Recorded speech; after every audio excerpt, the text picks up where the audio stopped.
I was 15. I was 13, 14. I was 13.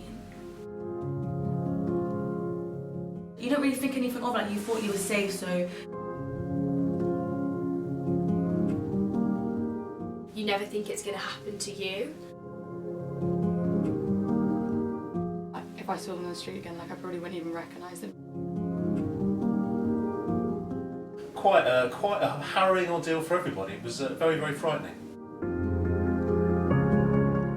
I was sexually assaulted on my way to school. And like followed me down my road, and like the one on the bike sort of came up onto the pavement and started like circling me. And then there was like a new group of boys that came, and they were like, you could tell they were like quite dominant and like the people that like everyone would look up to type of thing.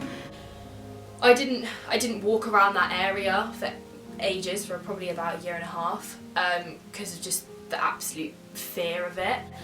Walking past any man in the street was terrifying. I remember like, you know, you'd approach someone naturally on the street and I just remember feeling so anxious and so scared every time, and you know, every time of course that wasn't a situation that would have repeated itself, but it was terrifying. It was so scary. I mean, I'm out quite a lot by myself, and like I never really thought like there was any sort of risk in that, but it kind of like shook me up a little bit to think that like I don't know why they would do, like I don't know who they are. And one of the boys decided to like take more of an interest in like my group of friends rather than anyone else's, and like he'd like follow us around the playground and stuff like that, and like we just thought it was friendly, like when we were younger, like you wouldn't think anything of it. Like I'm quite small, and like I didn't really, it was like quite like easy to take like some sort of like advantage of me.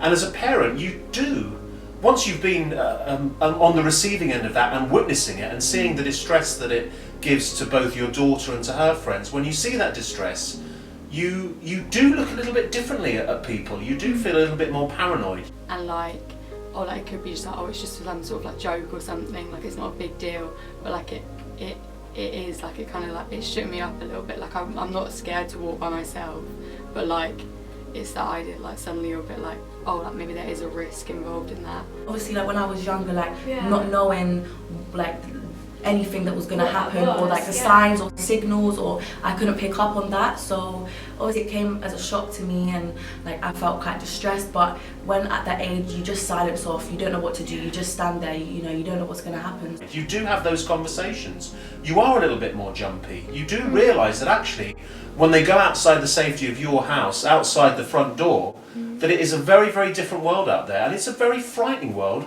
for young girls.